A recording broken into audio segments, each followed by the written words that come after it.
Bonjour, très chers amis, démocrates africains, peuple du monde entier, chers compatriotes canadiens, chers compatriotes congolais, les amis du Congo, mesdames, mesdemoiselles, messieurs, chers internautes, nous vous souhaitons une très bonne journée. Nous sommes au dimanche 25 août 2019 et nous sommes ici à Toronto, au Canada.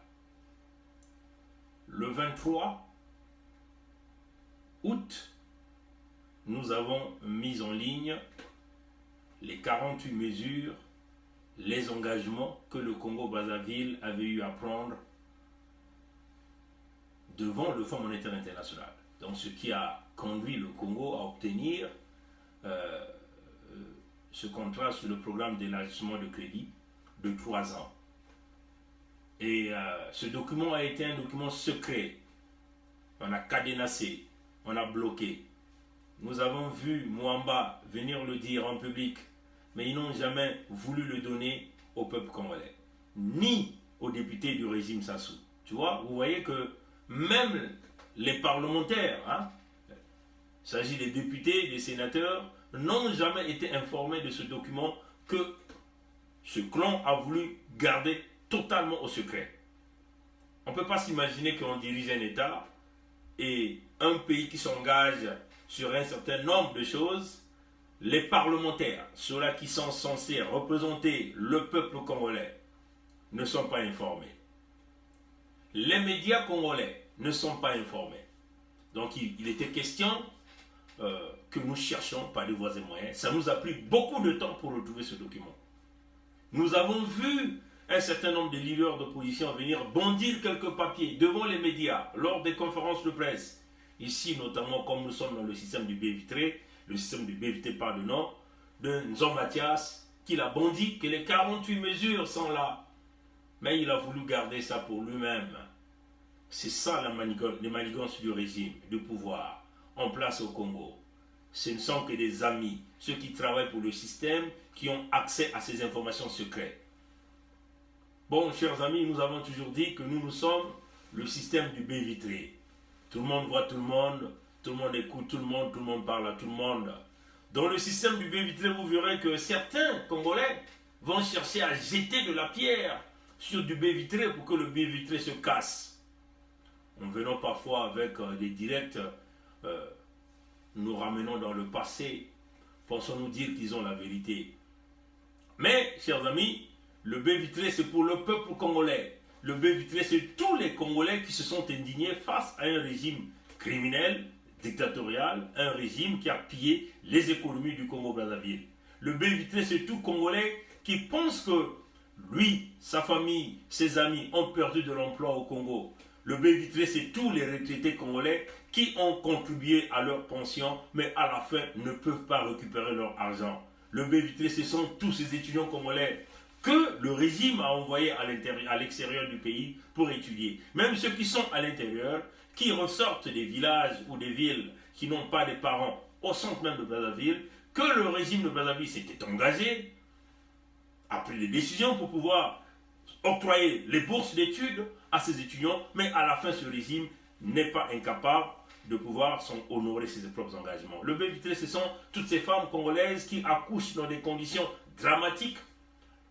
Toutes ces femmes-là qui sont marginalisées au Congo, toutes les femmes qui sont aujourd'hui victimes de la dictature, victimes de la discrimination des hommes politiques, du système politique en place au Congo. Le B-Vitré, c'est tous les autochtones congolais, ce que nous avons l'habitude d'appeler les pygmées, le peuple bantou, ceux-là qui sont méprisés, ceux-là qui sont totalement abandonnés. Le B-Vitré, ce sont nos parents qui vivent dans tous les villages du Congo et qu'on est en train de ravier les terres, qu'on est en train de polluer les eaux. Le B-Vitré, c'est aussi tout le peuple congolais, un peuple congolais conscient et sérieux. Donc ce B-Vitré a travaillé jour et nuit pour aller chercher donc ces 48 mesures-là. Venir montrer au peuple congolais, venir montrer à tous les citoyens congolais qu'est-ce que Sassou Nguesso, son régime, son clan voulait cacher derrière les 48 mesures, l'engagement qui s'est donné avec le Fonds monétaire international. Donc le B-Vitré l'a retrouvé. Nous l'avons mis en ligne sur notre mur Facebook le 23 août et le peuple congolais aujourd'hui est en train de partager. Aujourd'hui, les parlementaires congolais, entre guillemets, parce que nous avons toujours dit que ces parlementaires sont nommés, tous sont maintenant informés des engagements à l'intérieur. Nous allons donc ensemble regarder avec vous qu'est-ce que c'est, ça représente ces 48 mesures, et aussi nous avons aussi mis en ligne le mémorandum qui accompagne, c'est-à-dire la lettre d'intention du régime Sassou, qui accompagne donc les 48 mesures pour pousser le Fonds monétaire international à lui donner le prêt. Mais le Fonds monétaire international ne s'est pas ébranlé. Il fallait que Sassou puisse avoir des avaliseurs, comme Lazare Bank, comme un certain nombre de créanciers flous que nous connaissons. Mais le Fonds monétaire international est venu avec ce que nous appelons des miettes. Mais ces miettes-là seront versées par tranches. Seront versées par tranches. Donc les tranches seront versées au fur et à mesure que ces gens-là seront capables de respecter les 48 engagements. Donc vous voyez que ça ne sera pas du pain sur la planche là. Ça serait ce que nous avons l'habitude de dire du kung fu, du kong di tadi, du koko kong di tadi. Batata na ba mama mutindu betka na kutubila beno, beto bana ya beno. Ina ke salaka na système ya talatala. Système ya talatala yake le peuple congolais nyonso. Yake ba mbulumbulu ya le Congo, yake bantonye ya le Congo, ba ina meku viruka, ba ina meku fungula 10 ya tatu. Système ya bevitre yake ni batata na mama ina baki na kuzwadia ka pension ya ba ouve, ne ba meku tula ba mbongo ya ba na kati ya caisse ya pension, mais lu yalu yankadia mpe mamutantu mukulu sasunge soke na kulewana kufuta ba système ya bevitre, système ya talatala yake le pe bampangi ya beto babongo yina beto bukala ko babongo ba yina bameku kuna kulosa kaka baki ko kibeke diaka ba ouve baki soigner que ba ouve baki pesa ka ba l'école ya Mbo TV système ya bevitre yake le ba kento yina na Congo ke na kutala mpasi sino kutala kote ba kento ke kubuta na Congo yake le kaka mpasi yake mutindu ben ko frisa kento na nzila ya lufua système ya bevitre yake le ba mama ya beto nyonso na kete kaka na bazandu ya beto nyonso ya le Congo ya bana zandu ya Bwemba ya bana zandu ya Pointe Noire zandu ya Fort Tietie ya bana zandu ya Total ya bana zandu ya Plateau de 15 ans côté beto meko couler la mingi ya bana bampangi ya beto mpe ya côté ya Sibiti côté ya Makwa côté beto kumaka mpe ba mama ina nyonso kina kutala mpasi kina kukwenda bilumbu nyonso na nzila ya bilanga na kujikisa babana ya bawu système ya bevitre yake le bas étudiants ya Congo nyonso yina ba meko fulisa na bambanza ya ntama melu yalu ya nkadempe mamutantu mukuyu kena kulemana kufuta bao ba yina ba betu na kutubula mwa mbongo ya feti na pesa bao ngolo ya kudia ya kusumba milele ya kusumba mwa savon ya kusukula milele système ya bevitre ya kele batata na bamama bambangi nyonso ya Congo yina meko vilu kama meko zaba ba yayi meko vanda ba mvula 40 ans na kimfumu wa meko na kusala kima ya Mbo TV ya meko mantango ya kubasa bao kola tozoloba système ya bevitre ezali ya yo ezali ya ngai ezali ya biso nyonso tu likambo ni likambo foto benisa yango makambo ya ba secret ezali ya wate ezali makambo mboka tango ba bonne bundela kama makambo mboka ezali tu makambo ya vérité parce que biso tozalaki mingi na kati ya molili na kati ya molili mais sikasiko biso toye na système ya ko dévoiler makambo ya vérité makambo ya vérité bomoni ke baninga mingi bazo ko beta matali na talatala bazo beta matali na ba bevitre po bevitre wana e pasuka be ko pasuka te parce que soki même ngai nazali te ba congolais mingi bazaje na kati ya système ya bevitre soki lelo ngai na kufi parce que moto azokoki ko garantir lobby azali te moto akoki ko garantir lobby azalité ezali kaka ye moko nzambe na likolo akoki ko garantir lobby donc moto ayebi lobby na ye azalité lokola moninga na biso alobaki ke avenir na moto ezali lokola bati yango na kati ya liboke bati yango na kati ya kasa bati yango na kati ya liboke moto moko akoko yeba oyo azali na kati oyo ezali na kati azalité ezali makambo somo moni donc biso to ye na système wana to bimisi makambo ba 48 mesures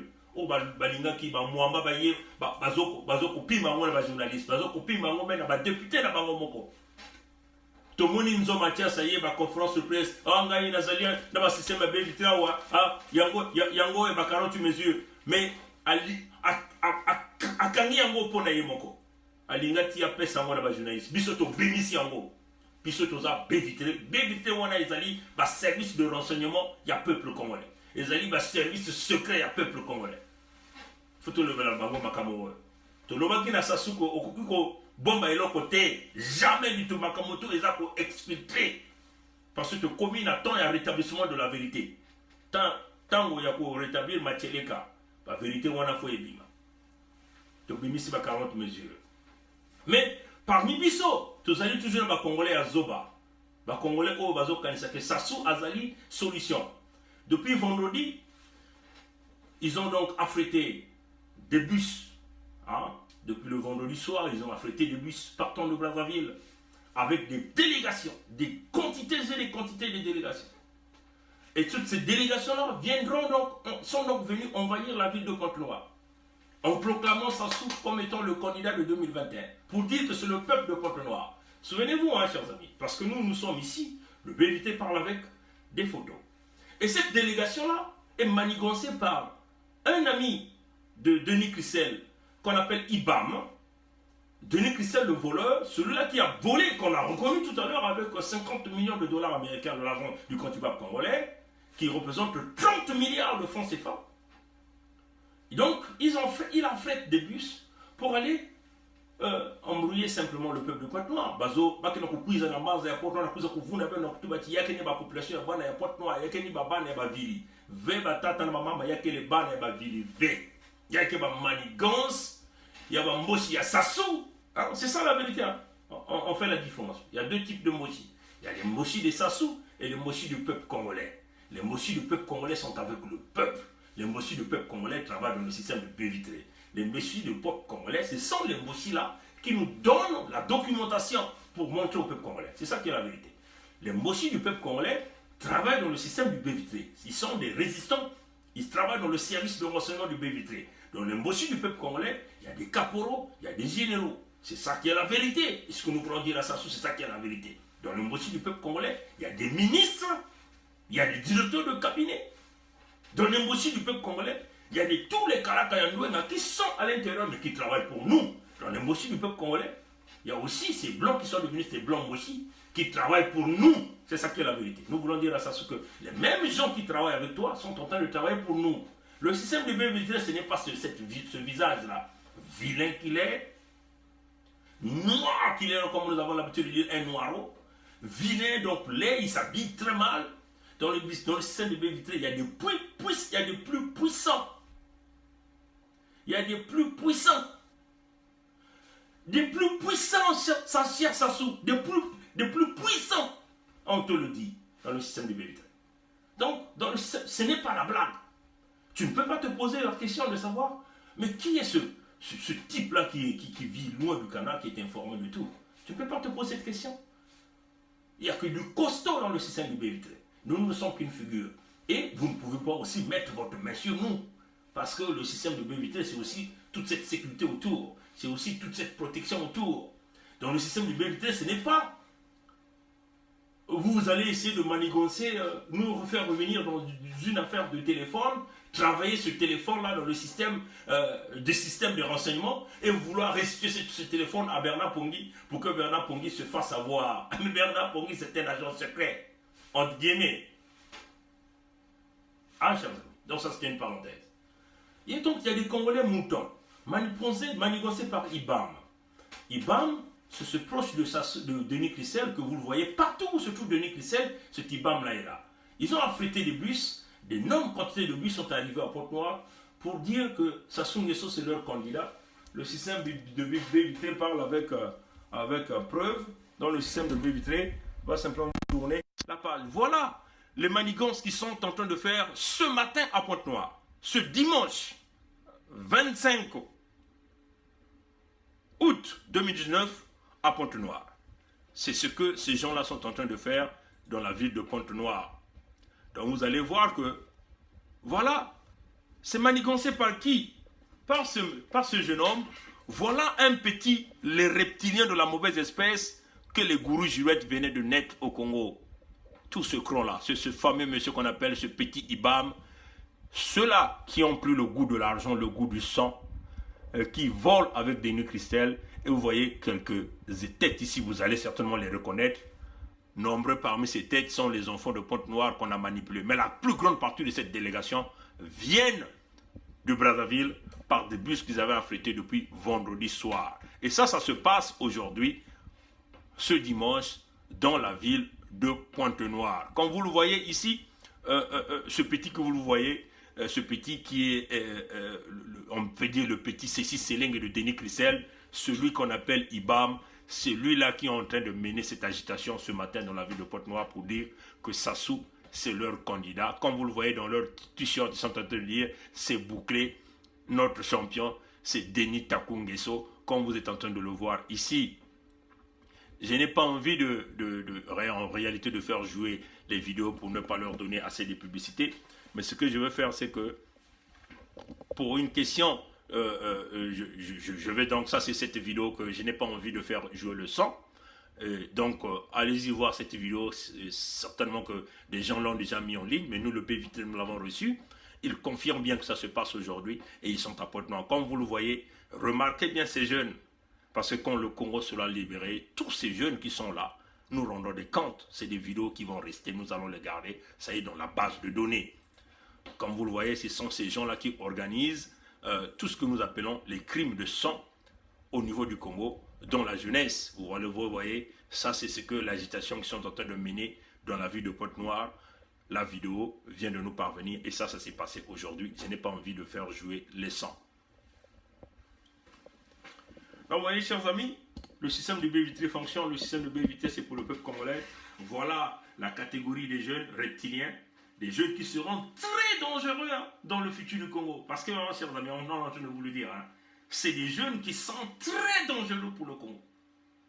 Donc, même cette communauté internationale doit déjà savoir que ça sont des jeunes qu'il faut, il faut plus donner de visas. Parce que ces jeunes-là sont en train d'empêcher la démocratie. Ce sont ces jeunes qui encouragent des répressions, des violations graves des droits de l'homme au Congo, parce que ces jeunes supportent le système que nous connaissons qui a échoué sur tous les plans, le système qui a pillé l'argent du Congo. Ce sont ces jeunes. Donc vous voyez des gens comme des IBAM et tous ces gens qui sont là, c'est des gens qui ne peuvent plus avoir des visas français, des visas américains, des visas canadiens, pour les garder dans leur enclos, parce que ils sont en train de vénérer un système, donc un pays, et qui ne fonctionne pas, qui est dysfonctionnel. Donc ils n'ont pas le droit de voyager. Ces États-là ne doivent pas leur donner aussi cette chance-là de voyager. Qu'ils doivent rester là où ils sont en train de vénérer, là où ils sont en train d'aveugler, d'empêcher les femmes de travailler, d'empêcher les jeunes de pouvoir retrouver l'emploi, d'empêcher les jeunes ou les enfants de pouvoir recevoir la véritable éducation dont nous sommes en train de chercher. Donc vous voyez que ces jeunes-là seront plus dangereux que les reptiliens actuels. Parce que ces gens-là ont des ambitions, ils ont encore de l'énergie, ils ont encore beaucoup de motivation pour continuer à maintenir les jeunes Congolais sous l'esclavagisme, sous le pillage. Continuer à voler. C'est cela qui est la vérité. Donc si vous voyez un jeune comme ça qui fait des campagnes au nom de Sassou Denis, en réalité leur campagne a déjà commencé. Des gens qui sont toujours contre la loi. Ça c'est déjà une campagne là. Nous sommes seulement en 2019, un pays en bonne route, dont eux ils sont des responsables, mais ils veulent vouloir démontrer que c'est le peuple Vili qui supporte. Mais c'est bizarre, Pourquoi ils ne vont pas faire ça chez eux à Oyo là-bas? Ils choisissent Pointe-Noire, ils choisissent le sud du Congo. Pourquoi? C'est des questions que vous devez vous poser. Parce que eux, pour gagner, ils ont besoin du sud. Mais puisque vous savez qu'une grande partie du sud ne les ont jamais supportés. La preuve en est que la grande partie du sud du Congo a soutenu le général Mokoko. Oui, chers amis. Donc ils sont obligés de venir mener cette agitation en menant des populations au nord du Congo, à Brazzaville, les ont menés à Pointe-Noire, dans toutes les villes du sud du Congo, pour dire que toute la partie sud est derrière le régime Sassou. Totalement faux. Totalement faux. Le peuple de Pointe-Noire connaît. Pour un pays sérieux où vous avez 99% des jeunes qui sont en chômage, vous n'allez pas voir ces jeunes-là venir là, pour acclamer ce monde-là. Bien sûr qu'il y a eu de l'argent qu'on a donné, des petits t-shirts comme on a l'habitude de dire au peuple congolais. Prenez la conscience parce que aujourd'hui tu prends 2000, tu prends un t-shirt. Mais demain, que Dieu vienne de ta vie. Donc c'est à vous de prendre conscience. Vous voyez que face à un peuple aussi mouton comme le peuple congolais, il y a deux fois que ça nous décourage. Mais ça ne peut pas nous décourager. Parce que c'est notre terre. Ça se doit comprendre que quelles que soient les manigances. Denis Christel, le voleur numéro 1, au lieu qu'il parle de l'argent qu'il a volé, il emmène les jeunes Congolais à la distraction. Pour que les jeunes oublient l'argent qu'il a volé. Mais il doit savoir qu'il y a des jeunes Congolais qui sont debout. Il rendra de compte. Parce que notre justice, il n'y aura pas d'amnistie. Il n'y a pas d'amnistie, chers amis. Il n'y en a pas. Il n'y en aura pas. Vos séances de lavement de main, il n'y en a pas. Nous allons rétablir le droit, la justice, comme l'a dit le Premier ministre du Canada, qu'ils vont rester du côté des nations qui cherchent la démocratie, la justice et la paix. Et nous allons donc renforcer cette justice. Il ne s'agira pas ici de mener une transition apaisée en oubliant tous les crimes commis. Non, pas question. Nous serons là pour se poser. Si des gens, comme déjà les gens sont en train de nous lancer des pierres, vont nous assassiner, ben ils vont nous assassiner sur le droit chemin. Nous laisserons un nom qui est celui du système de vérité, celui du rétablissement de la vérité, du droit et de la justice au Congo-Brazzaville. Voilà. Maintenant, on va aller rapidement regarder les 48 mesures dont nous sommes en train de parler ici. Les 48 mesures. Je vais rapidement simplement essayer de... si je zoome trop, on n'aura pas la bonne qualité. Si vous essayez de remarquer sur les engagements, déjà à partir de l'engagement 1 jusqu'à l'engagement 13, selon les dates d'échéance qu'ils avaient placées, c'est ça qui les a ramenés à l'accord du FMI, hein, du 11 juillet. Hein, du 11 juillet. Nous allons rapidement les regarder. Ce qui est plus important pour nous ici, c'est de regarder les dates d'échéance. On va essayer de faire ceci. On va essayer de rapprocher. Puisque vous voyez que ça sont des photos, hein, donc la qualité n'est pas assez bonne. Hein, donc la qualité n'est pas assez bonne pour ceux qui regardent sur l'écran. Mais sur la mesure numéro 1, vous voyez obtention de l'avis de non-objection des créanciers officiels envers lesquels le Congo est en arriéré. Donc, et ça devait se faire, ça s'est fait au mois de mai 2019. Hein? Et puis vous avez, sur numéro 2, on dit preuve d'un dialogue de bonne foi avec les créanciers extérieurs commerciaux. Donc on a dit traders. Donc éventuellement, ce sont les réchellements, les arrangements qu'ils ont eu à faire. Et ça s'est fait au mois de mai. Et ça, c'était réalisé, on dit bien l'institution qui devait réaliser ces tâches-là. Donc vous aviez la mesure, la date d'échéance et l'institution qui avait pris la charge pour pouvoir régler cette mesure-là. Et si vous avez vu en 3, on dit gel de paiement sur le service de la dette à restaurer pendant la période de négociation. Et ça s'est fait au mois de mai. Adoption par le CNDP du manuel des procédures de la dette, adoption du décret faisant obligation de communiquer à la CCA toute demande et tout avis de décaissement des ressources d'emprunt public. Ça s'est passé. Donc vous voyez que si vous partez entre la première mesure et la 13e mesure, tout ça s'est passé au mois de juin 2019. Rapidement, on va essayer de lire. 5, nous avons mise en place du website du gouvernement. Donc ils veulent maintenant mettre en place, ils ont mis en place le website du gouvernement au mois de mai, website de l'INS, voilà. 6, transmission au Parlement des rapports relatifs au contrat. Donc vous voyez que les rapports qu'ils avaient transmis au Parlement, nous ne savons même pas si ça a été fait ou c'était juste encore du escroquerie du régime Sassou, comme vous le voyez, transmission au Parlement des rapports relatifs tirés au contrat de préfinancement conclu par la SNPC et en cours de la fin de 2017, aux accords particuliers en vigueur entre l'État et les sociétés pétrolières, minières et forestières, à tous les projets mis en œuvre par le ministère des Grands Travaux entre 2014 et 2017. Et on dit que ça a été transmis au Parlement congolais au mois de mai par le ministère des Finances, le ministère des Grands Travaux et la Société nationale de pétrole du Congo. Mais ce qui est curieux, chers amis, c'est que le Parlement congolais n'est jamais venu avec un débat là-dessus, en demandant des comptes à tous ces préfinancements, le fonctionnement de la SNPC, les grands travaux. Nous n'avons pas vu des séances plénières sur cette affaire, alors qu'ils avaient déjà eu la documentation depuis le mois de mai, d'après les 48 mesures que le régime Sassou avait présentées au Fonds monétaire international. Oui, chers amis. Donc, nous demandons à à Mvouba Isidore. Nous demandons à Ngolo Pierre de mener des séances plénières pour chercher à savoir comment les compagnies chinoises ont géré de l'argent, où ont-ils trouvé les financements, parce que ces compagnies sont arrivées au Congo avec $0. Et c'est de l'argent qui est parti dans les caisses de l'État. Quels sont les travaux qui ont été réalisés? Est-ce qu'il y a eu des audits sur les travaux réalisés?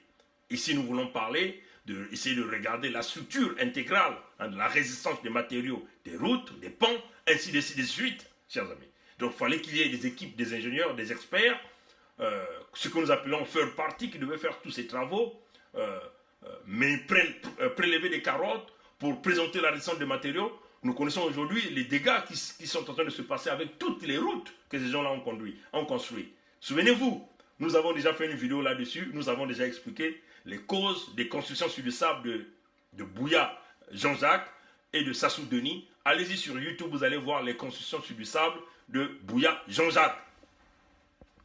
Donc, nous allons regarder la mesure 7, publication, il dit des rapports KPMG sur la réconciliation des flux pétroliers, hein, la réconciliation des flux pétroliers, et puis nous avons du tableau avec tous les détenteurs de concessions minières, forestières et pétrolières. Le tableau avec tout, on dit que le tableau avec tous les détenteurs de concessions minières, pétrolières et forestières. Nous voulons voir ce tableau. Ce tableau-là, vous avez déjà publié ça. Est-ce que le Parlement congolais connaît? Qui est détenteur d'un puits de pétrole au Congo? Aujourd'hui, Willy Etoka devient propriétaire d'un certain nombre du delta de la cuvette. Est-ce que le Parlement congolais est au courant? Est-ce que les Congolais sont informés? Est-ce que ce tableau-là a été établi? Certainement pas. Ou ça a été établi seulement avec quelques noms. Hein, des gens qui peuvent maîtriser cette information, comme Ngolo Pierre, Mvouba Isidore, comme la famille Sassou, c'est tout. Le peuple congolais n'est pas informé. Donc vous voyez que, chers amis, ça sont des choses qu'ils ont présentées au FMI, mais qu'ils ne vont jamais respecter. Parce que Sassou n'est pas un homme qui respecte les engagements. Voilà pourquoi ils ont longtemps, depuis le 11 juillet qu'ils ont signé cet accord, ils ont caché cette information au peuple congolais. Et nous, le peuple vitré est allé chercher cette information. Nous allons continuer. Nous sommes sur la mesure 8. Hein. La mesure 8, les images sont un peu floues, mais il faut dire que c'est des photos qui ont été prises à la va-vite hein, pour nous transmettre cette information. Donc, la mesure 8, on dit approbation par le gouvernement du rapport du recensement des mesures correctives conformément au statut général de la fonction publique. Bon, ça c'est la primature, ça c'est Mwamba qui devait s'en occuper. Audit des coûts pétroliers réclamés par des compagnies dans le cadre des contrats de partage pétrole. Qui a réalisé ces audits-là? On nous dit que ça s'est réalisé au mois de juin. Qui l'a réalisé? C'est le ministère des hydrocarbures? C'est Sassou Denis? Ou c'est la commission de lutte contre la corruption que ça soit mis en place, gérée par Ngele? Vous voyez que tout ça, c'est pas clair. Parce que ceux qui ont volé ne peuvent pas réaliser les audits. Et ceux qui ont pillé l'argent du Congo ne peuvent pas réaliser. Ceux qui ont vendu des cargaisons fantômes ne peuvent pas réaliser des audits. Pour qu'on nous parle d'une quelconque transparence, chers amis, il faut que ce soit réalisé par un autre gouvernement, un autre régime au pouvoir au Congo, pour que le monde entier sache en réalité ce qui se cachait dans les malles de Sassou Nguesso. C'est ça qui est la vérité, chers amis. Donc vous voyez que toutes ces mesures, c'était des mesures de baratin pour ramener le FMI à pouvoir signer un accord avec le régime Sassou. Donc nous allons continuer, chers amis. Nous sommes à 10. Enquête sur le suivi des projets d'investissement initial depuis 2014 pour évaluer leur effectivité. Bon, nous savons que ces enquêtes-là, ça n'est fait que par qui? Par le ministère de Plan. Mais le ministère de Plan est géré par qui? Par eux-mêmes, le régime de Sassou. Donc vous voyez qu'aucune enquête ne peut aboutir à quoi que ce soit. La preuve en est, Denis Christel, Claudia Sassou, Denis Christel Sassou venaient de voler l'argent du Congo. Donc atteinte grave à la sûreté de l'État. Atteinte pour mettre leurs mains sales, bourrées de matières fécales dans la caisse de l'État en volant l'argent du Congo. Denis Christel a volé 30 milliards de francs CFA. La fille, Claudia, a volé 20 millions de dollars. Elle est allée s'acheter un appartement à 7 millions de dollars américains. Mais il n'y a pas eu des poursuites judiciaires, ni même une enquête ouverte au parquet de Brazzaville, au Congakala, qui disait la loi c'est la loi, elle doit s'appliquer. Voilà, nous avons là une preuve que nous faisons face à un pays dysfonctionnel dont nous ne pourrons jamais, jamais, jamais retrouver la vérité tant que ce régime Sassou sera là. Et là, vous voyez des jeunes totalement perdus qui sont en train de vous appeler un homme mort pour être candidat en 2021. Mais qui vous dit que vous allez arriver en 2021? Vous ne voyez pas que là, il y a le G7, hein? Vous ne voyez pas là, il y a le G7. L'Amazonie brûle, n'est-ce pas? Et vous voulez aller exploiter les tourbières, n'est-ce pas? Les forêts du bassin du Congo représentent quoi? Le deuxième poumon mondial. Donc, attention. La lutte continue. Voilà, donc vous le voyez sur la mesure 11, il dit lancement, on dit lancement de l'interconnexion du système d'information de douane et des impôts. Bon, vous le savez que tout ça, ça ne peut pas fonctionner. Lancement de l'interconnexion du système d'information des centres des impôts avec, afin de permettre l'interconnexion du système de douane et puis des impôts. On parle aussi de la mesure 13, adoption et consultation avec la COBAC d'un plan de restructuration de la banque devenue insolvable. La COBAC, là, ça c'est encore une banque implantée par les gens du régime Sassou au pouvoir au Congo. Oui, chers amis. Et c'est par cette banque-là qu'ils sont allés extirper beaucoup d'argent.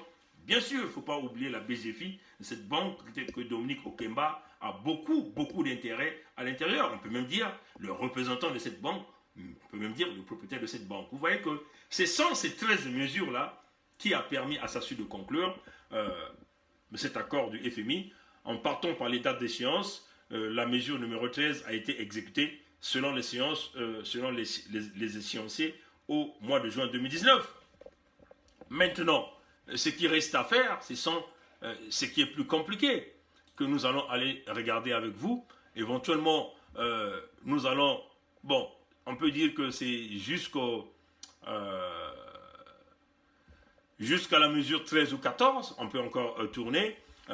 On peut dire la mesure 14, publication sur le website, sur le web officiel, pour chaque tribunal, le nombre de juges en exercice, les effectifs en fonction et le nombre de postes vacants. Et pour chaque service, le nombre de procureurs et d'effectifs ainsi que le nombre de postes vacants.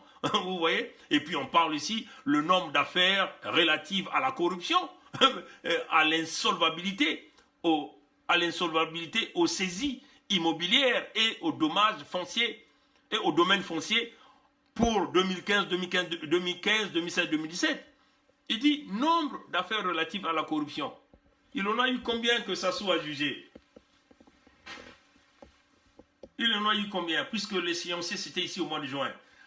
Nous savons que l'unique personne qu'on a fait semblant de mettre en prison, c'était Jean-Didier Elongo, celui qui était le patron des marchés publics, donc un petit de Bouya, qui est venu avec plusieurs révélations.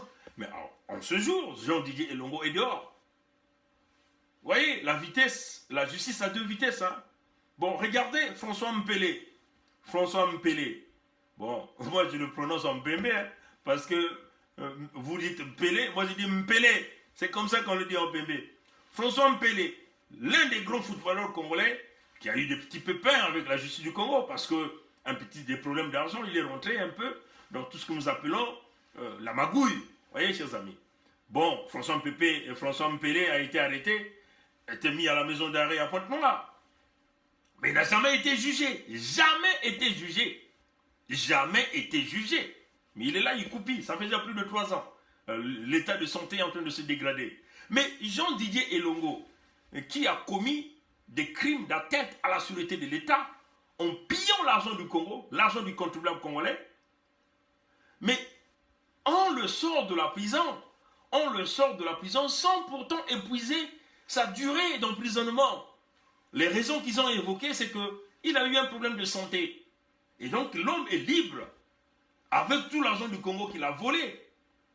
Mais François Mpélé, qui a été un petit bandit dans la rue, qui n'a pas volé l'argent de l'État, donc n'a pas assuré, on peut dire, l'atteinte à la sûreté de l'État, il n'a pas commis ce crime, mais il coupille en prison. Et pourtant, il a les mêmes problèmes de santé que Jean-Didier Elongo. Vous voyez que, chers amis, nous vivons dans un pays à deux vitesses. Pourquoi? Parce que François Mpélé est un Babembe, est un fils de la Bwenza. Jean-Didier Elongo est un enfant du Nord, un enfant du clan Sassou. Donc, les enfants du Nord, qui sont liés à l'ethnie Sassou, ne peuvent pas passer le même temps de prison que les enfants du Sud. Et ça, c'est ce que nous condamnons. C'est ce que nous condamnons. Parce que nous pensons que tout Congolais est égal devant la loi. Il n'y a pas de couleur, il n'y a pas de région, il n'y a pas d'ethnie. La loi, elle est dure, mais c'est ça, elle doit s'appliquer, comme le disait Okongakala. Donc, on le dit ici, il s'agit des écuries.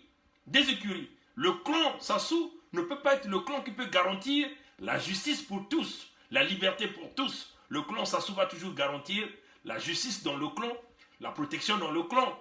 Denis Christel qui a volé l'argent de Sassou n'a jamais été inquiété. Bouya n'a jamais été inquiété. Ondongo n'a jamais été inquiété. Voilà des gros poissons qui passent dans les mailles de filet, mais ce sont les menus frétins qui sont retenus dans la maille de filet. Donc vous voyez que la mesure ici, quand on nous disait la mesure 16, la mesure 16 ici, en réalité, vous le voyez que ça n'a jamais été appliqué d'une manière générale. Voilà, donc on va encore regarder rapidement. On ne va pas tout lire, mais on va simplement aller regarder ce qui reste à faire. Donc, nous considérons que jusqu'à la mesure 19, c'est la mesure qui les a permis de signer ce contrat avec le FMI. Mais on va quand même lire la mesure 16. On dit « Préparation du plan d'action éprouvé par le gouvernement pour le recensement de la clôture des comptes des établissements publics administratifs. Mise en place des dispositifs nécessaires de l'État avec la Société nationale de pétrole du Congo pour assurer de façon automatique le transfert des produits de la vente des cargaisons dans le cadre. Bon, vous le voyez que cette mesure ne peut pas déjà fonctionner parce que Sassou a déjà tout vendu, tout le pétrole, tout ce qui sort de la Société nationale du pétrole du Congo ont déjà vendu, le cash a déjà été récupéré.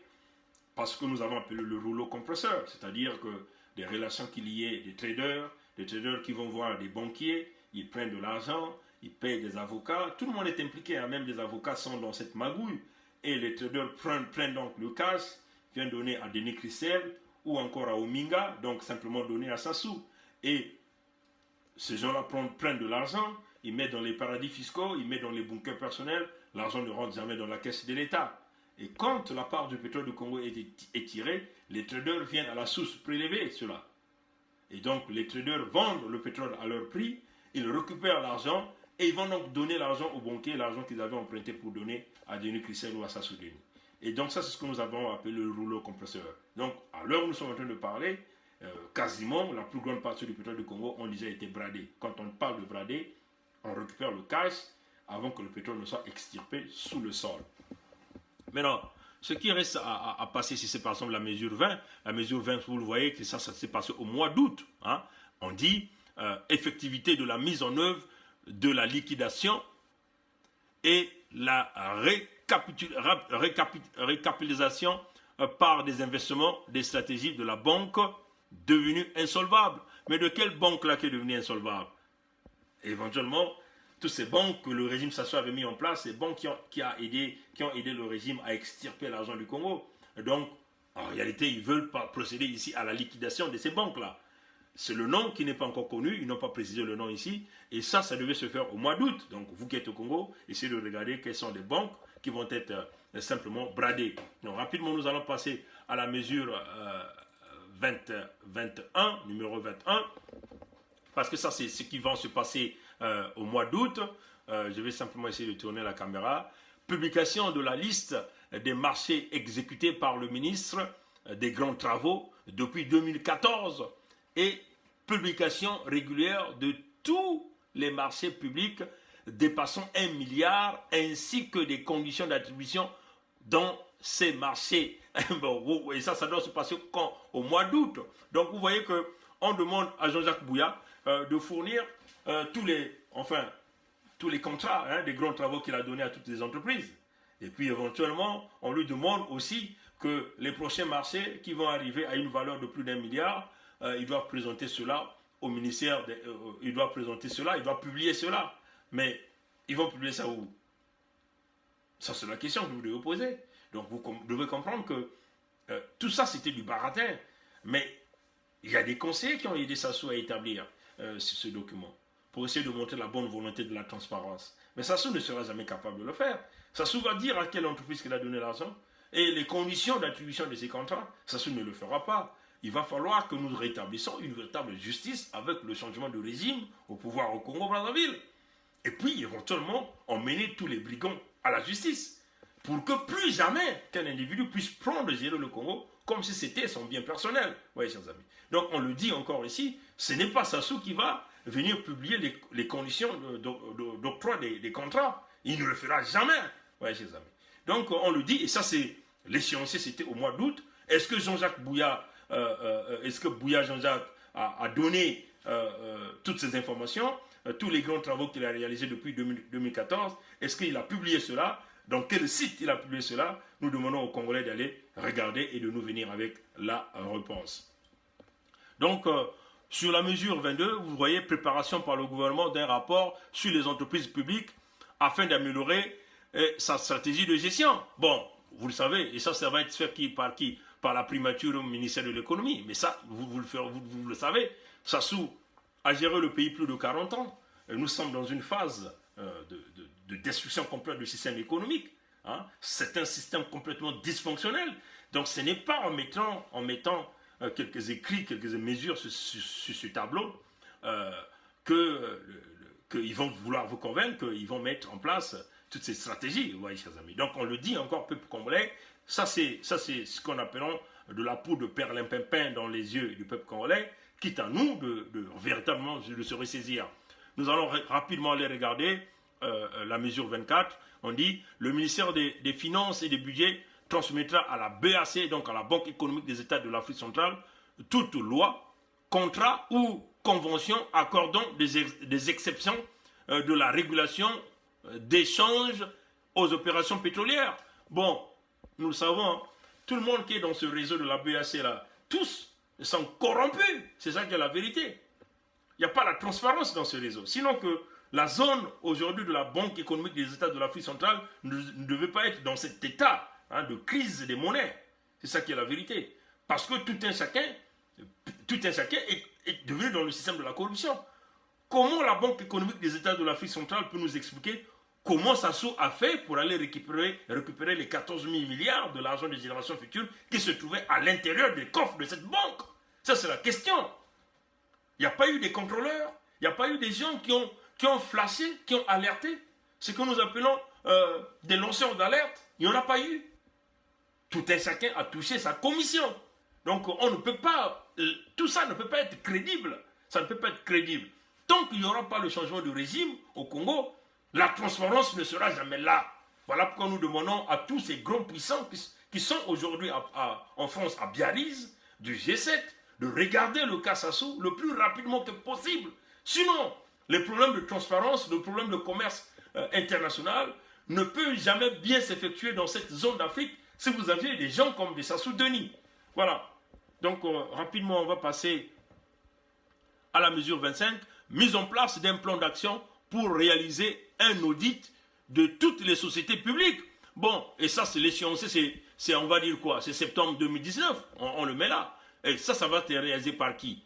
Par le ministère de l'économie. Nous osons croire que le FMI fera partie de ces audits, qu'il y aura l'équipe de FMI qui va piloter ces audits, que les audits ne seront pas pilotés par le régime de Sassou. Mais sinon que tout ce que vous êtes en train de faire, ça serait simplement du temps passé, hein, chers amis. C'est ce que nous sommes en train de dire.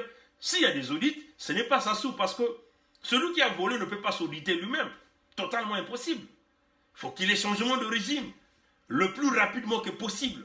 Comme nous faisons face à un camp hyper armé, il y a deux choix. Ou les Nations Unies interviennent en apportant la force d'interposition, ou c'est l'équilibre de forces militaires pour détruire tous ces secteurs. C'est ça qui est la vérité. Parce que, à l'heure où nous sommes en train de parler, seul l'équilibre de forces militaires qui sera la meilleure action, et la meilleure action, éventuellement demander à quelques pays de la sous-région de nous aider à se débarrasser de ces brigands, comme d'ailleurs Sassou a fait. L'installation de Sassou par le régime de Chirac, ça s'est fait par le biais de l'Angola et par le biais de quelques Tchadiens qui sont venus aider Sassou d'une manière militaire.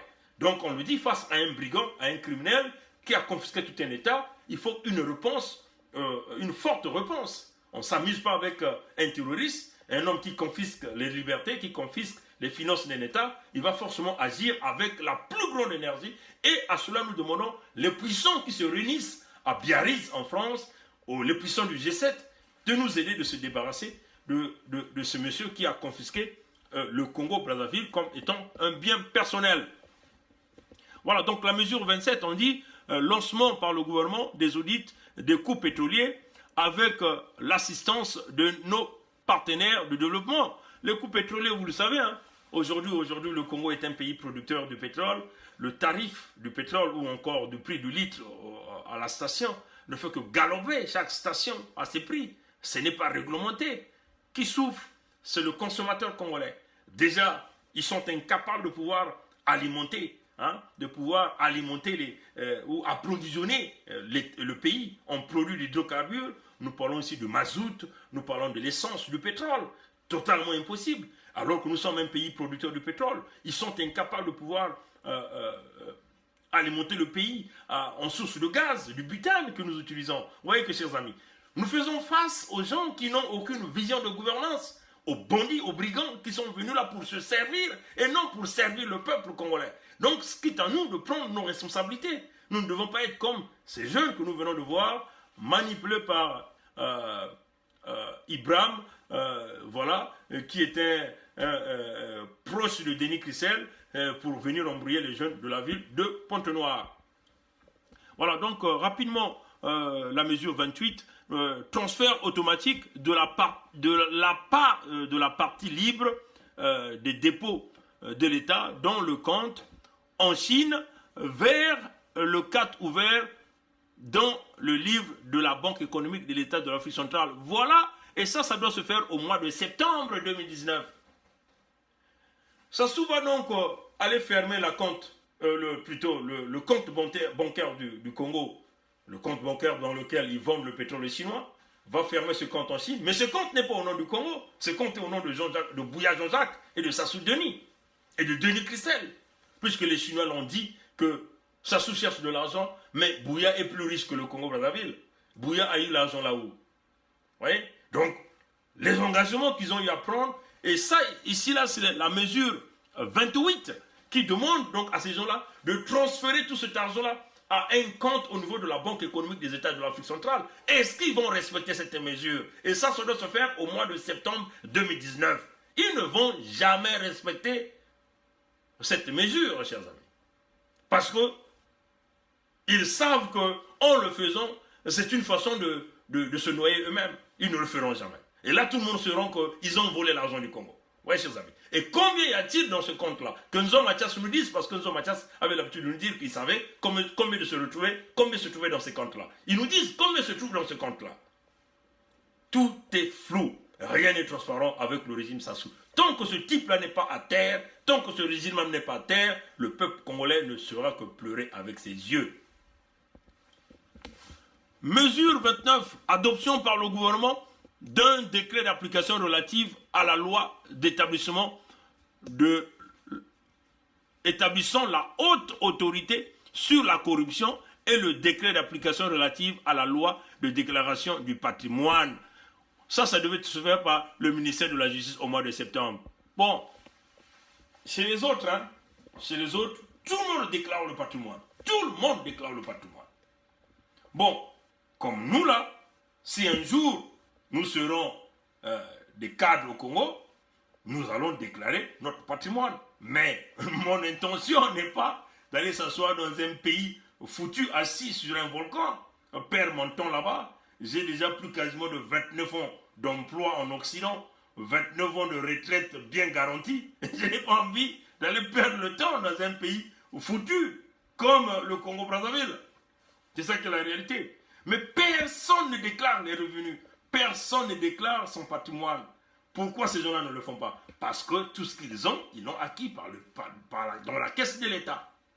C'est ça qui est la vérité. Donc vous voyez que vous pensez que Sassou va respecter cette mesure-là au mois de septembre, dire à tous ces gens-là du régime Sassou de nous dire où est-ce qu'ils ont trouvé. Parce que déclarer le patrimoine, ça veut dire quoi? Prouvez où est-ce que vous avez de l'argent. Vous avez eu un papa entrepreneur, une maman entrepreneur, vous avez eu de l'héritage de vos parents, vous avez gagné combien pour avoir tout ce que vous aviez? Hein? C'est ça la vérité. Hein? Mais nous allons rétablir ça dans ce Congo-là. Nous passerons de ruelle à ruelle, de quartier en quartier, de ville en ville, de village en village. Cherchez à savoir, ça appartient à un tel. C'est quoi son nom? Il s'appelle un tel. Il gagnait combien quand il était ministre? Nous allons évaluer, est-ce que c'est possible que ce type-là est capable d'avoir tous ses biens? Et ceux qui ne prouveront pas, la justice va se rétablir. Récupération, on va vendre aux enchères, les Congolais, ou ceux-là qui auront la possibilité d'acheter, achèteront. Ou on peut les transformer au bien de l'État, aux services sociaux qui vont, des Congolais qui ont des problèmes de salaire ou des problèmes sociaux, occuperont tous ces biens. Nous allons rétablir la justice. Parce que vous aviez longtemps s'amusé, la justice va se rétablir, la vérité va se rétablir. C'est ça qui est la vérité. Et ça, là, c'est aussi vrai pour tous les biens que ces gens-là détiennent à l'extérieur du Congo. La mesure 30, vous avez adoption de la stratégie de la privatisation. Ça ne le fera pas. Et ça va se faire au mois d'octobre 2019. Maintenant, nous avons la mesure 31.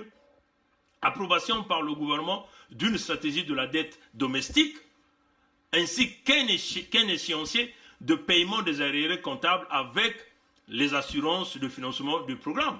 Mais ça, c'est très clair. Bon, je crois que Bopaka, l'un des entrepreneurs congolais, est venu vous dire, il dit que pendant le moment des travaux, ils ont reconnu la dette. Mais quand il s'agit de payer, ils ne veulent pas reconnaître. Oui, la dette intérieure n'a jamais été comptabilisée dans les accords de Sassou et le FMI. Et c'est ce que nous avons condamné. Parce que la dette intérieure, c'est une dette lourde. Une dette lourde. Des petits entrepreneurs congolais qui ne dépendent que de cet argent sont coincés, sont aujourd'hui totalement noyés. Et qu'est-ce qu'ils ont fait? Ils ont récupéré l'argent du Congo, ils ont donné à leurs propres entreprises qu'ils ont fait venir de l'extérieur. La plupart de ces entreprises qu'ils ont font venir de l'extérieur, ce sont des entreprises chinoises. Comment expliquez-vous des entreprises chinoises qui arrivent au Congo avec zéro capital, mais qui deviennent aujourd'hui des grandes entreprises au Congo-Brazzaville? Parce que toutes ces entreprises que nous avons l'habitude d'appeler des entreprises satellites sont gérées par Bouya Jean-Jacques. Et ce n'est pas Bouya Jean-Jacques qui le gère, c'est Sassou Denis lui-même qui le gère. Parce que Bouya l'a dit que le projet des grands travaux, c'est le projet de Sassou Nguesso lui-même. Lui, il n'est qu'exécutant. Donc voilà pourquoi nous avons l'habitude de vous dire que l'homme mafia numéro 1 dans tout le contrôle de chaque mafia au Congo, c'est Sassou. Tu ne peux pas mettre ta main sale dans la caisse de l'État si Sassou n'est pas informé. Ça, c'est clair. Tu ne peux pas voler l'argent du Congo et puis prétendre être en liberté si Sassou Nguesso ne touche pas sa commission. Totalement impossible. Au Congo, le système est battu de telle sorte que tous ceux qui volent doivent donner une commission à Sassou. Dès que ça soit sa commission, tu es garanti de ta liberté. La preuve en est, ils ont Didier Elongo, et on est un exemple. Il a fait semblant d'aller en prison, il vient de sortir. C'est cela qui est la vérité. Voilà, donc on va continuer. Voilà. Bon, voilà. Bon, on va continuer. On ne va pas écouter ce que Patrick Nyoka nous dit. Patrick Nyoka nous distrait parfois là. Bon, mais écoute Patrick Nyoka, on continue le direct. On parle de 48 mesures parce que Patrick Nyoka, il faut dire au peuple congolais que le baie vitré fonctionne. Hein? Vous avez aujourd'hui, tout le monde est en train de partager les 48 mesures de Sassou. C'est le baie vitré qui l'a sorti. Ils doivent reconnaître ça. C'est le baie vitré. Il ne faut pas que les gens prennent du crédit inutile. Il faut dire que le baie vitré, c'est le peuple congolais qui est en train de travailler. C'est ça qui est la vérité. Donc, personne ne s'échappera du système du baie vitré. Tout le monde voit tout le monde écoute tout le monde parle à tout le monde. Donc, ce ne sont pas des petits griots, des rats qui viennent de sortir de nuit, qui nous parlent des histoires inutiles qu'on va se mettre à suivre. Nous parlons ici des histoires du peuple congolais. Si certains rats veulent une certaine visibilité, mais ils n'ont qu'à aller chercher leur visibilité. Nous ne cherchons pas la visibilité. Même si nous avons 2 Congolais qui nous suivent, nous voulons faire passer le message au maximum pour rétablir la vérité, le mensonge, la manipulation, la démagogie, le pillage et le vol que le régime Sassou a mis en place au Congo-Brazzaville. Rapidement, nous allons donc aller prendre la mesure 32 pour vite clôturer cette affaire de 48 mesures. Voilà, donc sur la mesure 32, comme vous le voyez ici, adoption par le gouvernement d'une stratégie de gestion de la dette totale. Bon, nous savons qu'ils n'ont aucune stratégie. Voilà, c'est ça. Les images sont un peu floues parce que ce sont des photos qui ont été prises rapidement à la va-vite.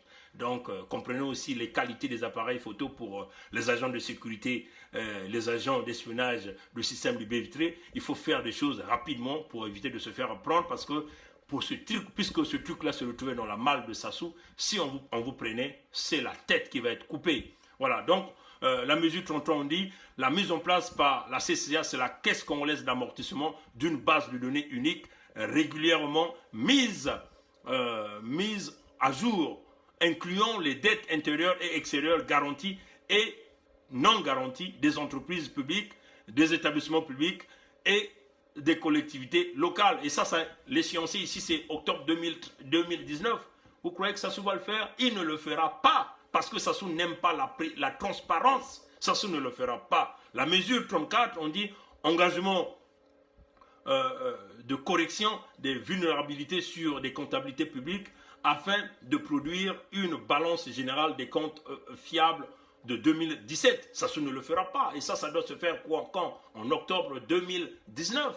Voilà, donc 35, on dit préparation et adoption du plan d'action triennale renouvelable pour l'exécution des réformes de la GFP conformément aux directions de la CEMAC. Et ça, c'est quoi? En novembre, par le ministère des Finances. Il ne le fera pas, Sassou. Il ne va jamais respecter ses engagements. À 36, lancement d'un audit de tous les accords particuliers avec des opérateurs économiques. Qui va faire ces audits-là? Et ça doit se faire en décembre 2017. L'audit avec les opérateurs économiques, ça veut seulement dire que chercher à savoir combien de barils de pétrole. Déjà, les parlementaires congolais ne connaissent pas comment fonctionne le pétrole du Congo. Ça, c'est très grave parce que dans ce parlement, il n'y a pas une commission mine et pétrole pour regarder cette affaire. L'audit veut dire quoi? Faire venir les patrons des entreprises, donc le directeur de Total, le directeur de l'ENI, au Parlement congolais devant cette commission et puis les flanquer des questions, comme fait le Congrès américain. Le Congrès américain, si vous êtes une entreprise dans le flou, ou vous avez des petits problèmes, ou vous avez une affaire qui peut avoir à l'intégrité de l'État américain, on vous fait venir au Congrès et on vous bombarde des questions. Personne ne s'échappe de ça. Au Congo, il n'y en a pas. Les audits, c'est ça. D'ailleurs, que ces entreprises-là nous disent comment ils versent la part du pétrole du Congo aux Congolais. Et comment ces gens-là fonctionnent quand le pétrole est extirpé. Combien payent-ils en impôts? C'est ça aussi. Ces entreprises-là ne payent pas des impôts au Congo. Si les entreprises payent des impôts, ils le payent en pétrole ou ils le payent par des commissions qu'on déverse aux familles Sassou, à la femme de Sassou, aux enfants de Sassou, et ainsi de suite. C'est ça les audits. Quand on parle de l'audit, c'est-à-dire que l'unique source, on peut dire la première source de revenus de votre pays, il doit avoir une transparence totale. Les chefs d'entreprise doivent venir s'expliquer, ils doivent venir au Parlement congolais. Qui est le patron de Total? Qui est le patron de l'ENI? Qui ne peut pas venir s'exprimer devant les représentants du peuple congolais? Qui est-il? Est-il Dieu? C'est ça qui est la vérité, chers amis. Quand on parle des audits, ce ne sont pas seulement les audits pour les Congolais, mais même pour les entreprises, même pour des étrangers qui travaillent dans la plus grande ressource des revenus pour le Congo-Brazzaville, chers amis. Et nous sommes là pour vous rétablir cette vérité-là. Si vous allez nous tuer, tuez-nous, parce que c'est le chemin de tout un chacun de nous. Personne ne restera éternel sur cette terre. Nous sommes tous des passagers.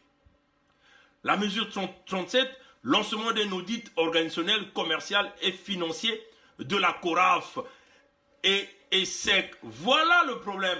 L'audit de la CORAF, une entreprise dysfonctionnelle, incapable d'approvisionner le pays en produits de carburant, ce qui représente une affaire de sécurité nationale. Mes chers amis, comprenez la notion de sécurité nationale. La notion de sécurité nationale, c'est-à-dire que le pays ne doit jamais manquer d'approvisionnement en produits de carburant. Parce que le commerce doit fonctionner grâce à ça. Parce que tout le monde est connecté aux produits de carburant, aux produits d'hydrocarbures. On peut le dire comme ça. On peut parler du gaz, on peut parler du mazout, on peut parler du pétrole, on peut parler de l'essence. Quand vous avez une entreprise de l'État qui est incapable de fournir, d'approvisionner les populations, c'est un problème de sécurité nationale. Mettez ça dans la tête. Le pays ne peut pas manquer, les commerçants ne peuvent pas manquer du carburant. Parce que ça va entraîner quoi? La spéculation sur le marché. Ça va entraîner quoi? L'inflation. Les gens vont augmenter des prix. Plus que déjà le marché, le panier de la ménagère est infecté par les problèmes de non-paiement des salaires, vous comprenez comment ça détruit la classe sociale au Congo. Ça, c'est ça qui est la vérité, chers amis. Il faut que vous compreniez cette affaire de sécurité nationale. Le carburant, l'eau, l'électricité, ce qui est géré par l'État doivent être priorisé. Les aéroports ne peuvent pas être gérés par des étrangers. Mais le Congo, tout est géré par des étrangers. Le port doit être géré par des nationaux parce que ça fait partie des points des frontières. Comprenez ça, la sécurité nationale. La sécurité nationale, c'est très important. On ne s'amuse pas avec l'affaire de sécurité nationale. Si vous donnez ça aux entreprises privées, alors qu'est-ce qui va se passer? Quand vous avez un petit problème, on va vous asphyxier là. Le carburant, la CORAF, depuis plusieurs années, c'est dysfonctionnel. Ça a été géré par Denis Christel. Il était incapable de pouvoir réaménager, même construire une deuxième raffinerie. L'homme s'est enrichi énormément et il est là en liberté. Il pavane partout dans tous les pays en l'état le tapis rouge. Dites à Denis Christel, Bernard Pongui travaillera essentiellement sur ton dossier. Si le Congo là se libère, tu vas nous restituer tout l'argent du Congo que tu as mis, que tu as volé. Dites à Bouya, dites à Ondongo, ça sera un Congo rétabli, le droit, l'ordre va se rétablir avec des Congolais intègres. La CORAF est une pourriture, il faut refaire totalement la CORAF, pensez même à une deuxième raffinerie, et pas à Oyo, comme le dit Sassou ici, parce que Oyo ne sera pas la capitale du Congo, et nous n'allons pas accepter de construire une raffinerie dans ton village, parce que ça s'appelle l'usurpation. Les Congolais vont se réunir, vont décider, vont trouver des points géostratégiques pour déterminer où va partir une raffinerie, quels sont les moyens nécessaires et quelle est la clientèle que cette raffinerie va fournir. Parce qu'il faut penser à fournir des raffineries, à construire des raffineries qui ne vont pas seulement desservir le Congo, mais desservir aussi la sous-région. Parce que c'est du capital qui rentre pour le Congo-Brazzaville. Voilà comment on crée la richesse. Voilà comment on crée des emplois. Voilà comment on génère de la richesse. Voyez, chers amis. Voilà, donc on va continuer de regarder. Nous allons donc aller regarder rapidement la mesure 38. La mesure 38. Lancement d'une étude sur les exonérations de la charte des investissements pour retirer les avantages dont bénéficient les opérateurs qui n'ont pas investi comme prévu. On parle ici du ministère, bon, on parle ici du décembre. Bon, vous le savez, hein, ce n'est pas Sassou qui va le faire. Si nous allons partir à 38, 39, pardon, on dit ici élargissement de la couverture du programme de transfert monétaire Lisungi. Bon, le programme Lisungi, là, on le dit, hein, je veux quand même le lire. Hein, élargissement de la couverture du programme de transfert monétaire Lisungi mené avec la Banque mondiale. Les inscriptions dans le budget 2019 pour un montant total de 17,7 milliards de francs CFA permettant d'élargir le projet Lisungi à travers des actions suivantes. La reprise des paiements pour les 4000 ménagers inclus au registre social unique, le démarrage de paiement d'au moins 80% des 41 000 ménages inscrits. Et on parle ici de décembre. Ce que vous devez comprendre sur ce projet Lisungi là. Ce projet Lisungi est géré par l'association de Denis Christel et géré par sa femme. C'est par là que ces gens-là vont chercher de l'argent des investissements au niveau de la banque, au niveau du système international. Mais l'argent là ne rentre jamais dans les caisses des populations.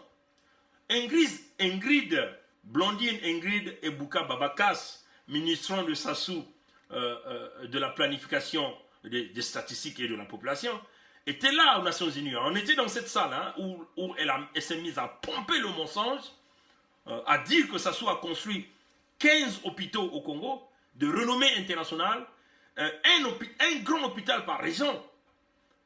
Elle est venue encore pomper du mensonge sur cette affaire de Lisungi. Mais Lisungi, nous connaissons. On choisit des familles, on donne par affinité d'appartenance à un parti politique, d'appartenance à un parti régional, où on va cibler quelques groupes de femmes, où on donne des petits morceaux de poisson salé et ainsi de suite.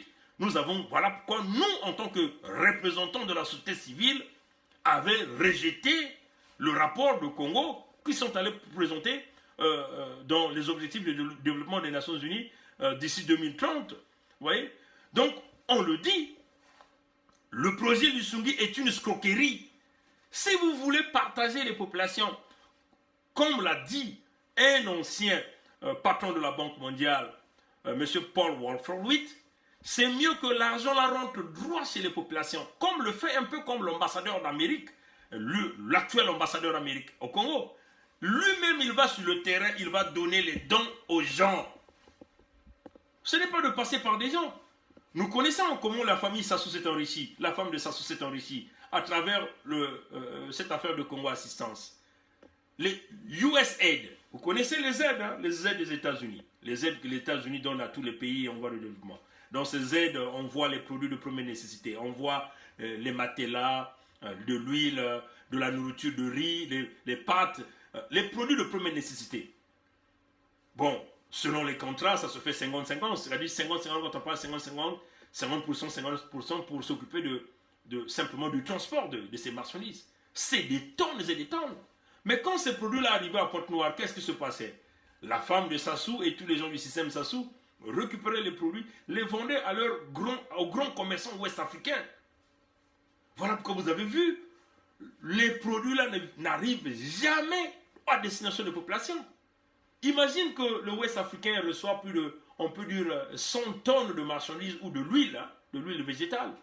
Et ils vendent un bidon de 25 litres à 2500. Ça, c'est seulement un exemple, parce que nous savons que le bidon de 25 litres n'est pas vendu à 2500. C'est plus que ça. Combien ces gens-là vont-ils recevoir? C'est des multimilliards, ces gens-là reçoivent. Et ces marchandises-là, ils les vendent non pas seulement au Congo, ça part jusqu'en Angola, au Gabon, en République centrafricaine, en République démocratique du Congo, avec du matériel qui était censé utiliser pour des services sociaux, dans le domaine humanitaire. Ces gens-là s'enrichissent là-dessus. Donc vous voyez que le projet du Lussungi, c'est une escroquerie, un vol systématique. Si le gouvernement congolais veut en réalité aider les gens dans les services sociaux, il faut d'abord rétablir tout le système social, donner les numéros matricules aux gens, que par rapport à ces numéros, on arrive à identifier, comme un peu au temps passé, où nous avons un peu grandi, parce que nous étions une famille nombreuse, les agents de services sociaux passaient dans des maisons, on venait nous donner de l'huile, des poissons salés, les boîtes sardines, ainsi de suite. Ça, c'était le véritable Congo de Yombi, plutôt le Congo de Massamba Deba, le Congo vous voyez, le Congo, le véritable Congo géré par Massamba Deba, même le Congo de Ngwabi, ces choses-là existaient, chers amis. Voilà qu'un homme qui est venu tout renverser, tout détruire au Congo-Brazzaville. Donc on lui dit le programme du Lussungi, c'est une escroquerie, un vol de l'arnaque au niveau du système international sur tout ce qui sont sur des produits liés à l'humanitaire. Voilà, donc rapidement, on va vite clôturer. Et si vous voyez la mesure 40, on dit augmentation à 200 000 le nombre de ménages inscrits à ce fameux programme Lussungi là, et assureront la prise en charge de 97 986 ménages. Bon, tout ça, nous voyons qu'ils ont donné l'échéance à 2000 décembre. Sassou ne le fera pas. Sassou va donner quoi? 99 000 services aux gens, il ne le fera pas. Bon, mesure 41, on le dit, rapatriement et la remise des avoirs en devise à l'étranger de toutes les entités publiques et toutes les entreprises de l'État, toutes les entreprises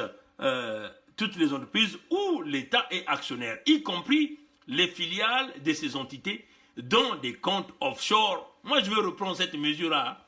Et là, on vous dit l'échéance, c'est quoi? C'est décembre 2019, ministère des Finances chargé, qui est mis en charge de ça. Il dit rapatriement et la remise des avoirs en devise à l'étranger de toutes les entités publiques et toutes les entreprises où l'État est actionnaire, y compris les filiales de ces entreprises dans les comptes offshore.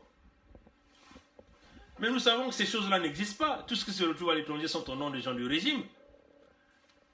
Au départ, ils l'ont inscrit au nom de l'État. Au fur et à mesure que nous avons évolué dans le temps, ils ont changé ces noms de ces entreprises-là à leur nom personnel. Donc, décembre là, 2019, rien ne va être rapatrié. Rien ne va être rapatrié. Chers amis, les fonds souverains, on va vous parler des fonds souverains. Le président Youlou l'avait fait avec les fonds souverains. Il a acheté des maisons en France, des maisons qu'on faisait louer, ou d'autres maisons qu'on logeait des étudiants, on logeait des fonctionnaires congolais quand ils étaient en mission. Mais les fonds souverains, plusieurs pays l'utilisent. Allez-y à New York City. Vous allez voir les Nigérians, vous allez voir les Ghanéens, vous allez voir plusieurs pays ont des immeubles, des buildings dans des lieux stratégiques. Ces buildings-là sont loués. Vous voyez que ces États-là n'ont pas de problème de paiement des bourses de leurs étudiants parce qu'on peut aller toucher dans les fonds souverains. Ces immeubles-là produisent de l'argent dans ces États.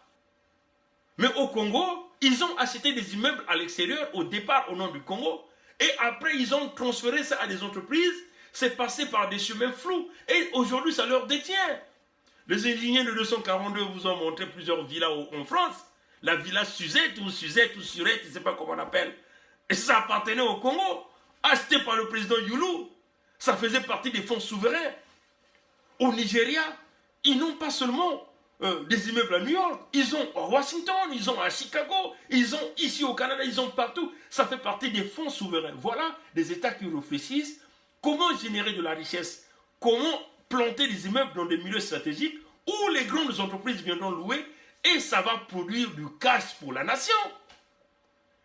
Et c'est comme ça que beaucoup de pays fonctionnent. Mais au Congo, tout ce qui était lié aux biens souverains ont été transformés aux biens d'Ngeso. Et le pays ne va pas évoluer de cette façon. Donc vous voyez que donc la mesure de rapatrier ces entreprises, ils n'auront rien. Mais le Fonds monétaire international sait que ces gens-là détiennent des biens de l'État. Donc vous voyez qu'en décembre, là, vous n'aurez rien là-bas. On va donc prendre la toute dernière partie des mesures ici. Donc, vous allez voir la mesure 42, adoption de la loi relative à l'organisation et au fonctionnement de la Cour des comptes et de discipline budgétaire ainsi que des textes d'application. Bon, Sassou ne le fera pas. Adoption d'un nouvel organigramme pour le MFB, Sassou ne le fera pas. Et ça, c'est en décembre. La mesure 44, informatisation et publication de registres des sociétés, mise en place des guichets uniques pour le traitement des documents de titres de propriété en application de la loi, publication d'un inventaire complet de la parafiscalité des entreprises. Bon, tout ça, c'est des théories que Sassou ne le fera pas. La mesure 45, publication du diagnostic des besoins appuyés par l'assistance technique du FMI et renforcement des capacités de l'Agence nationale d'investissement financier. Bon, ça encore, c'est de la peau de perlimpépin dans les yeux du Congo, au moins que si le FMI essaie de regarder. La mesure 46, études et consultation avec les services du FMI pour assurer les accès du public à des informations adéquates et exactes sur la propriété légale et effective des personnes morales en conformité avec la recommandation 24 du GAFI. Bon, ça encore on peut dire parce que c'est le FMI qui va intervenir. 47. La seconde mesure, la seconde revue semestrielle sera basée sur des données et des critères de performance à la fin de décembre 2019 et devrait avoir lieu après le mois de juin 2022. Bon, vous savez, hein, Sassou ne va respecter à aucune de ces mesures. Hein, aucune de ces mesures. Il ne va respecter à aucune de ces mesures. Donc, ne soyez pas surpris qu'on vous dit que le FMI ne va pas venir avec la deuxième partie du paiement, parce que vous avez dit que ça va se faire en 3 paiements. Ils ont déjà reçu la première partie. La deuxième partie va venir après, on peut dire, l'exécution de toutes ces mesures qu'ils ont ici. Parce qu'il y a eu des périodes d'échéance qui ont été affichées. Sassou ne le fera pas. Maintenant, puisque nous savons que Sassou a déjà préparé son argent pour payer les militaires, hein, et là, il venait de recruter encore des élèves sortant de l'école de police. Donc, ça veut seulement dire que, comme aucune mesure ne sera respectée, il y aura une certaine grogne au sein même de ses propres troupes. Et donc, lui, qu'est-ce qu'il va faire? Il va donc utiliser la répression. Voilà pourquoi vous allez voir que ces gens-là sont en train déjà d'anticiper, hein, pour emmener le peuple dans la brouille, pour emmener le peuple dans la boue, pour vous manipuler, pour vous parler déjà, pour vous mettre dans l'atmosphère d'une quelconque élection. Hein. C'est ça qu'ils sont en train de faire. Voilà, donc on va rapidement aller regarder la mesure 48. Il dit soumission au Parlement, en consultation avec les services de FMI, un amendement de la loi existant sur la corruption pour assurer sa conformité avec des dispositions de la CNUCC, y compris celles relatives à la criminalisation nationale de toutes les infrastructures décrites au chapitre 3 de la CNUCC.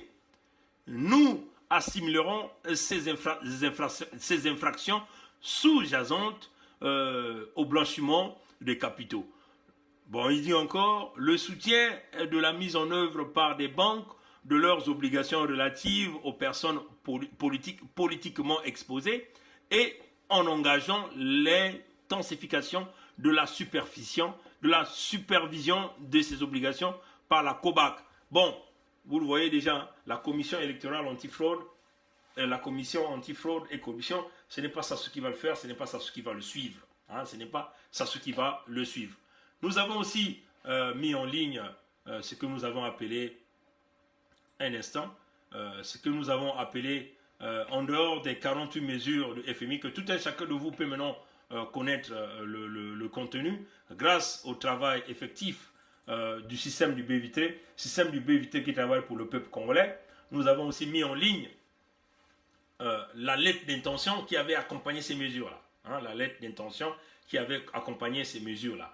Une sorte de mémorandum que le régime de Sassou avait établi, avait envoyé au FMI, et ça c'est ce qu'ils ont appelé lettre d'intention du gouvernement de la République du Congo, pièce jointe, mémorandum des politiques économiques et financières de 2019 à 2022. Et donc, si vous lisez tout ça, vraiment, vous allez voir que tout ça, c'est de la manipulation, c'est le mensonge. On vous fait tourner de gauche à droite en vous présentant la situation du Congo, ainsi de suite. Donc, tout ça, c'est en ligne. Ceux qui sont amis avec nous au Facebook peuvent aller regarder. Ils peuvent aller regarder toutes ces informations. Donc, au peuple du Congo, démocrate africain, peuple du monde entier, il était nécessaire qu'on puisse se connecter pour faire un peu le point de ces 48 mesures. Donc, les 48 mesures, on vous le dit, que Mwamba a caché, que Sassou est allé cadenasser dans ses malles, que même, entre guillemets, ce qu'eux-mêmes ils ont appelé leurs parlementaires sont en train de pleurnicher, ils n'en avaient pas. Nous l'avons mis en ligne. Hein. Les premiers à les mettre en ligne, c'est le système du Bévitré, parce que sur le système du Bévitré, c'est le peuple congolais. Plus rien ne va se cacher. Nous ne sommes pas là pour chercher du crédit ou chercher de quoi que ce soit, mais nous sommes là pour exposer. Nous n'allons pas nous mettre ici à s'atteler à des problèmes liés aux individus congolais qui veulent rebondir sur une scène politique au niveau de Montréal en s'attaquant à la personne de Bernard Pongui. Mais en tout cas, on vous le dit, Bernard Pongui est prêt à aller sur tous les champs. Nous avons dit que nous sommes à l'étape de l'esprit. Être à l'étape de l'esprit, ça veut seulement dire que ne jamais avoir peur, parce que la peur ne va rien résoudre sur le cas du Congo. Ne jamais avoir peur de Sassou. Ne jamais avoir peur de tous ceux-là qui travaillent avec Sassou. Et si vous avez peur de passer de l'autre côté de la barrière, nous avons dit l'esprit n'a pas peur d'affranchir ce chemin. Parce que quand on s'élève à l'étape de l'esprit, on est là, on ne voit pas ses intérêts personnels, ses égoïsmes personnels. On voit la nation, on voit l'humain, on voit l'humanité. Nous sommes là. Vous devez savoir que dans ce monde, hein, il y a des gens qui naissent pour servir, hein, pour servir les autres. Est-ce que nous faisons partie de ceux-là? Nous ne savons pas encore. Mais en tout cas, notre caractère ne changera pas face à un régime criminel, face à un régime dictatorial, face à un régime qui manipule, qui tue, qui assassine, qui viole, qui confisque les richesses nationales. Et on nous dit d'une manière claire que nous combattons Sassou jusqu'au bout. Ou c'est la tête de Sassou sur le plateau, ou c'est rien. nous l'avons dit. Donc, s'il y a des Congolais qui veulent jaillir sur le chemin politique, allez-y, nous ne faisons pas la politique, on le répète. Je ne suis pas membre d'un parti politique d'opposition en ce net moment, parce qu'en ce net moment, je suis lié à aucun parti politique d'opposition au Congo-Brazzaville. C'est ça qui est la vérité. Je suis la partie civile. Je suis un citoyen congolais qui a pensé défendre les intérêts du Congo jusqu'au bout. Je ne joue jamais au double jeu. Hein? Je voulais dire à certains nombres de Congolais qui jouent au double jeu, qui créent des fractions, la camaraderie, des relations, des ethnies, des clans. Nous ne sommes pas là. Nous avons déjà affranchi cette étape-là des familles, des clans, des régions. Nous ne sommes pas là. Même si vous êtes notre proche ami, vous avez failli, nous viendrons vous dénoncer. C'est ça qui est la réalité. Donc, on n'a pas des amis dans ce combat. L'ami, c'est nous-mêmes. Parce que notre propre sécurité doit être assurée par nous-mêmes. Ce n'est pas un ami qui va assurer ta sécurité. L'ami va te vendre en un rien de temps à sa soupe. C'est cela que nous sommes en train de voir, avec la lutte des égaux, des clans qui se forment, des gens qui viennent. Si vous voulez bondir sur le chemin politique à Montréal, au Canada, allez-y, personne ne vous le dire. Mais si vous revenez sur le nom de Bernard Pongui ne va plus passer son temps sur vous, parce que vous avez menti, vous avez manipulé, vous faites partie du régime Sassou, vous avez des relations, des familles. Celui qui a été déjà à la mangeoire partira toujours à la mangeoire. Et nous, vous ne nous verrez pas sur votre chemin. Et nous allons vous combattre tant que vous venez embrouiller le peuple congolais. Et nous sommes le BVT. Nous attendons donc les plaintes en diffamation de tous ces Congolais contre nous. Et ce sont les juges qui vont s'exprimer parce que nous, rien ne nous ébranle. On le dit, rien ne nous ébranle. Rien ne nous ébranle. On le dit d'une manière claire. Rien ne nous ébranle. Vous avez maintenant reçu les financements. Vous avez travaillé sur certainement un téléphone. Vous avez mis tous les systèmes. Vous savez que vous êtes... Mais il faut parfois voir les films d'espionnage, les films même de Shaolin de Jackie Chan. Vous allez comprendre comment fonctionne le système de renseignement. Bob Marley a été tué par une chaussure qui avait été piégée. Donc comprenez que vous n'allez pas restituer un téléphone perdu à Bernard Pongui, perdu peut-être depuis 2013 à Bernard Pongui en 2019. Pour dire que qu'est-ce qu'on fait du téléphone, dites à l'individu qui a retrouvé ce téléphone. En tout cas, nous n'allons pas aller dans les explications. Dites-lui de détruire le téléphone. Nous, on n'en a pas besoin. Dites-lui de faire tout ce qu'il veut faire avec. Nous, on n'en a plus besoin de ça. Vous voulez restituer quoi? Le téléphone qui a été perdu, ça fait plusieurs années à Bernard Pongui. C'est une façon d'avoir Bernard Pongui connecté dans les réseaux de Bernard Pongui, savoir l'adresse de Bernard Pongui, sur tous les réseaux de Bernard Pongui. Si vous êtes des petits agents secrets, Bernard Pongui, c'est le B-vitré. Nous travaillons pour le peuple, nous travaillons avec les puissants. Nous allons continuer à travailler jusqu'à détruire le régime criminel. Attendons de voir après le G7, vous verrez ce qui va passer. Que Dieu nous garde, que Dieu nous bénisse. Passez une bonne journée. Au revoir.